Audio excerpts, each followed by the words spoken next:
Bonjour à tous, j'espère que vous allez bien, que vous passez un bon moment. Alors comme disait Thomas dans sa dernière vidéo, quand il se passe pas grand-chose sur le terrain, il se passe beaucoup de choses en coulisses. C'est toujours un peu préparé, j'ai l'impression, dans la vie, hein. C'est-à-dire qu'à un moment donné, quand vous voyez, c'est comme en politique, quand ça va pas trop les scores, vous tendez les oreilles, les oreilles espionnes et dans les coulisses, ça sort dans tous les sens, les balles, les bastos, on va vous appeler ça comme vous voulez. Alors moi, j'avouerais quand même que je me régale un petit peu de ce retour de bâton vers la direction. Je suis désolé de prendre un petit peu de plaisir, à défaut de m'être quasiment endormi au stade mercredi soir. Bon, j'ai quand même pas vu tout à fait la même chose que les journalistes, mais j'ai fait un édito là-dessus, que Thomas publiera avant ou après celui-là, peu importe. Alors Thomas m'a mis en alerte, il m'a dit « Oh là là, va voir la conférence de presse, c'est en train de partir en live complet, là, la conférence de presse Jeffini Ossar, c'est en train de partir en live total, voilà. » Et hier, j'ai regardé la vidéo de Thomas sur l'interview de SoFoot de notre général Lacazette, notre capitaine général. Et là, je me dis, oula, là, il y a de l'ambiance, là, il se passe des trucs, et là, la langue de bois, elle commence à se terminer. Bah, enfin, dans ce club, on voit des choses qu'on ne voyait plus. La langue de bois, la bouche cousue et les éléments de langage tout faits de communication sont en train de se dissoudre. Et j'avoue quand même que là, je vous invite vraiment, parce qu'on est tous des fans de l'OL. Alors moi, j'ai pas tout vu, j'ai pas tout su, hein. Il y en a tellement, ça part tellement dans tous les sens que j'ai pris deux trois petites bribes comme ça à droite à gauche. Je dis wesh. Et bah dis donc là, il y a de quoi faire un House of Cards, hein, comme je disais il y a un an dans un édito. Premier élément, l'interview d'Alexandre Lacazette. Alors bon, je m'attarde pas sur ce qu'a dit Thomas parce que il dit se met en danger vis-à-vis de son employeur. Bon, à casser la langue de bois comme ça. Alors ça, je vais pas juger, Thomas a fait un édito là-dessus. Ce que je remarque, c'est quand même que c'est très très inquiétant parce que le joueur est venu et après que Maxence, on lui ait promis la lune, c'est-à-dire devenir capitaine s'il prolongeait en avril, même en mai, hein, on lui a dit tu vas être le capitaine, tu vas toucher 300 000, tu vas être la tête de gondole, t'es un Lyonnais, on va te mettre en avant. Bon, un truc à la Olas, hein. C'est un jour c'est un truc, le lendemain c'est un autre truc, le surlendemain c'est un autre truc, le quadri-lendemain, on est sur la version 1, version 2, version 3, version 4, version 5. Et ben en tout cas, Maxence, tout lui est passé sous le nez, donc je peux comprendre qu'il a un petit coup de mou au niveau mental et donc sportif, parce que c'est un être humain. Et c'est vrai que c'était un bon joueur il y a un an et demi, moi je le voyais vraiment très très bien, hein, Maxence Cacré, sportivement et tout, et c'est vrai que là, il a eu l'augmentation, mais il n'a pas le statut. Bon, peu importe. Alexandre, lui aussi, on lui a vendu la cour au miracle. Et Alexandre, c'est quand même quelqu'un qui a du fichu caractère. C'est une personnalité, Alexandre Lacazette, positivement. Quelqu'un à qui on va pas la faire à l'envers. Et on le connaît, on sait que c'est une personnalité, Alexandre Lacazette. On sait que c'est un tempérament fort. D'ailleurs, c'est très bien qu'il ait des tempéraments forts dans la vie. Il faut de tout. Et je me disais, Lacazette, à un moment donné, je me suis dit, comme ça, ça va pas durer parce que même avec Deschamps, il le trouvait pas très lisse. Et c'est vrai qu'avec Deschamps, il aime bien les gens un peu comme Hugo Lloris, Varane et tout. Et je comprends que ça soit pas hyper bien passé avec Didier Deschamps, parce que c'est son mode de management, hein, de faire comme ça, voilà. Donc je me dis, c'est vrai qu'avec Lacazette, je comprends mieux pourquoi en équipe de France ça n'a pas forcément trop marché. Et pourquoi il n'a pas trop eu sa chance, parce que Lacazette, quand il sort la calache, bah en fait, il sort le lance-missile, lui. Voilà, il fait pas semblant. Et je suis comme épaté, mais épaté de ce qu'il a dit. Alors, Thomas dit, il faut pas le dire. Bon, juridiquement, oui, il faut peut-être pas le dire au niveau du droit du travail, mais c'est régal. C'est-à-dire que nous, ce qu'on dit à notre petite échelle, et moi dans mes petits éditos, pas trop écoutés à part par les fans, par un fan, hein, voilà, bon. Et ben en fait, lui, quand il le prend, c'est un porte-voix puissance 1 million hein, par rapport à ce qui est dit sur Lyon Fan TV ou ailleurs. Voilà. Mais il dit tout ce qu'on pense. Que c'est de la margoulerie, il le dit. Enfin, il dit, ça, il y a ni queue ni tête là-dedans. L'ADN lyonnais, pipeau. Euh, il balance sur Juninho, il a dit non mais attendez, demi-finale de Ligue des Champions c'est avec lui, donc c'est pas la peine de lui coller sur le dos. Je sais pas si c'était calculé ou pas, ou si c'était le cri du cœur, mais en tout cas, ça fait du bien. Parce que nous, en tant que fans, bon, il verra avec Olas, bon Olas ça n'a pas trop réagi, hein, pour le moment. Donc en ne réagissant pas, c'est pareil, il est entre deux eaux, hein, parce que soit il agit, il sanctionne, où il recadre, soit il agit pas, et dans ce cas-là, il donne vraiment le pouvoir à Alexandre Lacazette, qui va se délecter. Moi, j'ai trouvé sur le terrain Alexandre Lacazette, mercredi, je l'ai vu de près, hein, j'étais au stade, vraiment énervé, résigné, qui tentait d'obtenir des fautes et des pénaux, et qui recevait des prunes de kick and rush au milieu de 4-5 Brestois, faire ce qu'il pouvait, le pauvre garçon.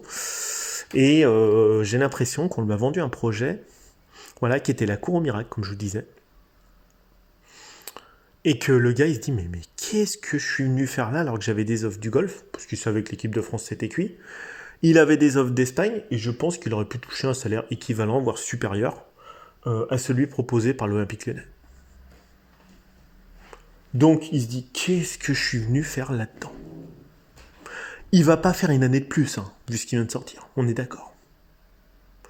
Mais imaginez, parce qu'Alexandre Lacazette, il est millionnaire, sportivement il a plus rien à prouver, imaginez le scénario catastrophe. Lacazette claque la porte. Non mais imaginez, ça se passe super mal la fin de saison. Ah, mais vous imaginez où on va? On vient de perdre. On n'aime pas, je discute pas. Karl Toko Ekambi, bon, qui était quand même un leader d'attaque il n'y a pas si longtemps, hein, voilà. On vient quand même de perdre, sportivement tout du moins, Moussa Dembélé qui l'an dernier nous a mis 20 buts. Imaginez si on perd notre troisième larron en attaque.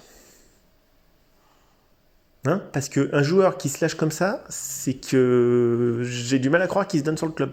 Une fois qu'on a fait son coming out, ça devient chaud de mouiller le maillot parce qu'en fait on s'est dévoilé, quoi. Voilà, il s'est dévoilé, maintenant il a levé le voile, il a dit voilà, moi maintenant les gars vous êtes gentils, mais moi j'y crois pas dans le projet OL, j'y crois pas dans l'année Noël.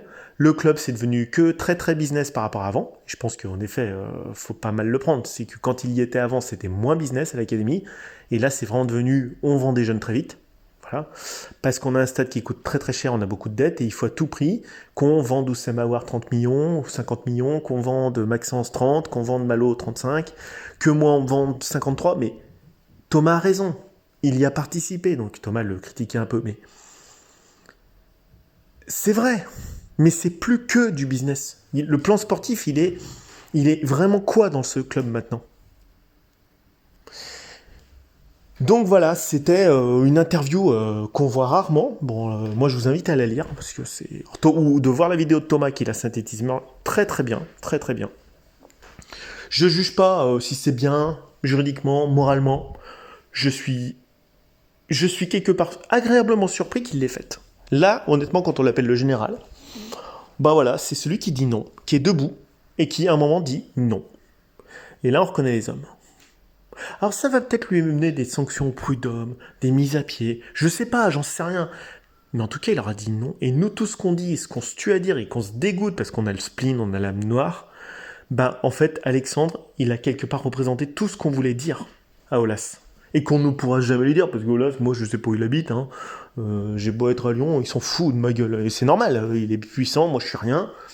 On peut pas lui dire. Mais lui, il peut le dire. Et quand il le dit publiquement. Et finalement, il le dit peut-être avec d'autres mots, mais le fond est pareil. Où est le sportif dans ce club?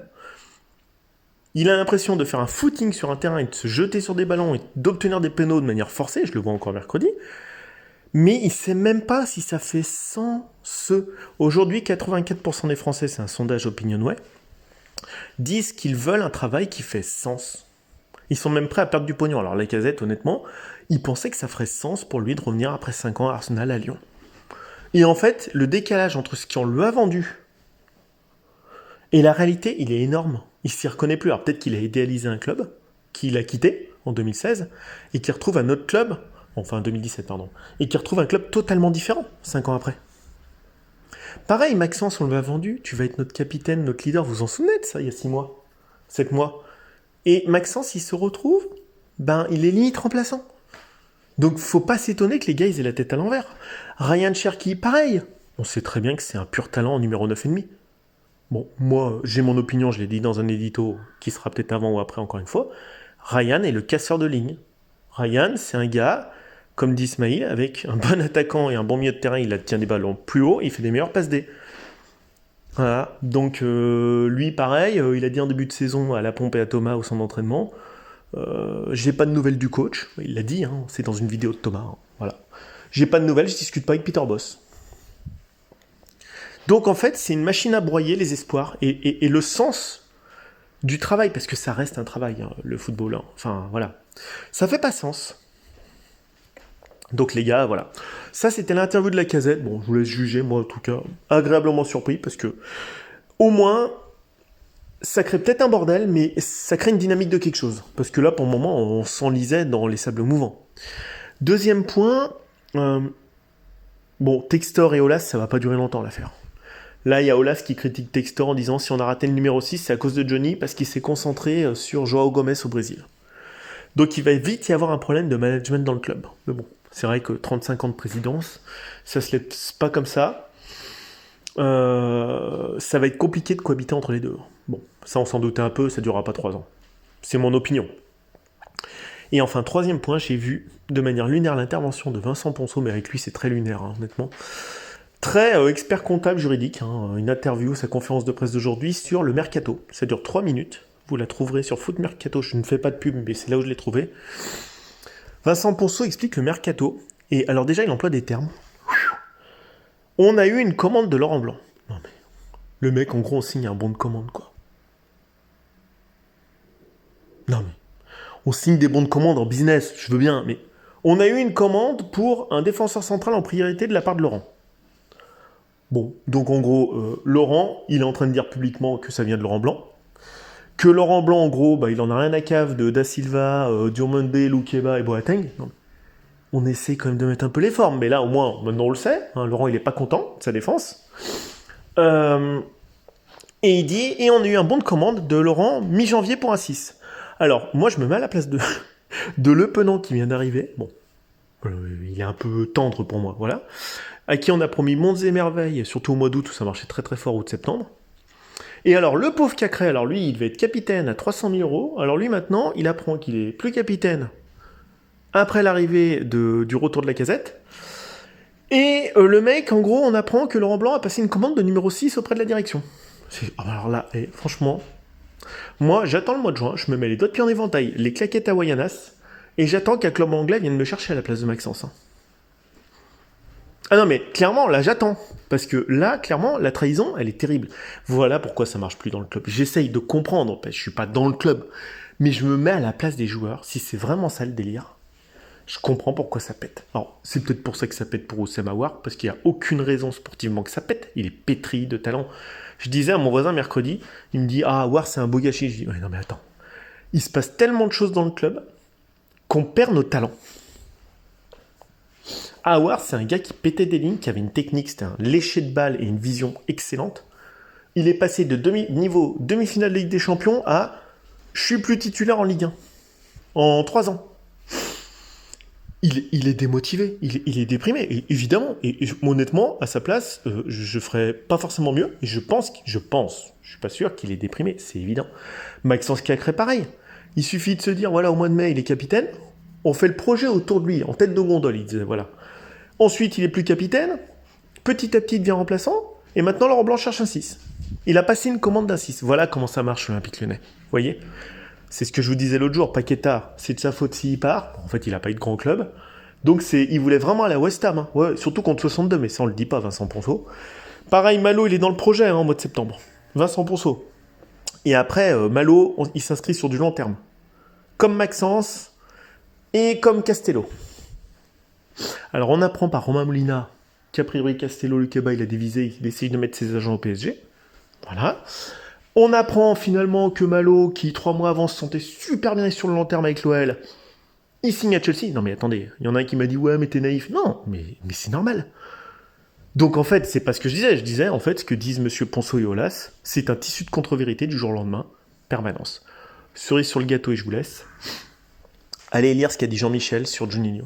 Et là, on atteint le sommet du dégoût. C'est même plus du bonimenteur, du mensonge, du machin. J'ai envoyé les vœux à Juninho et à sa famille, machin et tout. Parce que pourquoi ? Parce que j'étais au stade, ça chantait pendant 1 minute dès le début du match à la 8e, Juninho perdant Bucagno à fond pour chambrer Olas. Les supporters chambrent Olas sur Juninho, donc ils ont pris parti non pas pour Jean-Michel Aulas mais pour Juninho. La légende, pas le directeur sportif. Moi je l'ai pas aimé, mais la légende je la respecterai toujours. Alexandre Lacazette a pris fait et cause pour Juninho. Là ça commence à être étroit l'entonnoir pour Jean-Michel Aulas. Donc qu'est-ce qu'il nous fait ? Super menteur, retournez de veste. Johnny, c'est mon ami. Reviens quand tu veux, on se fait une bouffe. Il le dit, hein. On se fait un resto, on oublie tout, on efface tout. Non, mais lui, l'humain, c'est je prends, je jette, je prends, je jette. On est ennemis, on est amis, on n'est pas amis, on est ennemis. On est... Tout est, c'est le nihilisme. Vous savez, en philosophie, enfin, ça fait longtemps que je n'ai pas cité de philo, désolé, mais j'adore la philo. Ce qu'on appelle le nihilisme, on croit en rien. Nihil, rien. C'est un adepte de la philosophie nihiliste. Tout, en fait, l'humain est un être humain, il a un cœur, une sensibilité.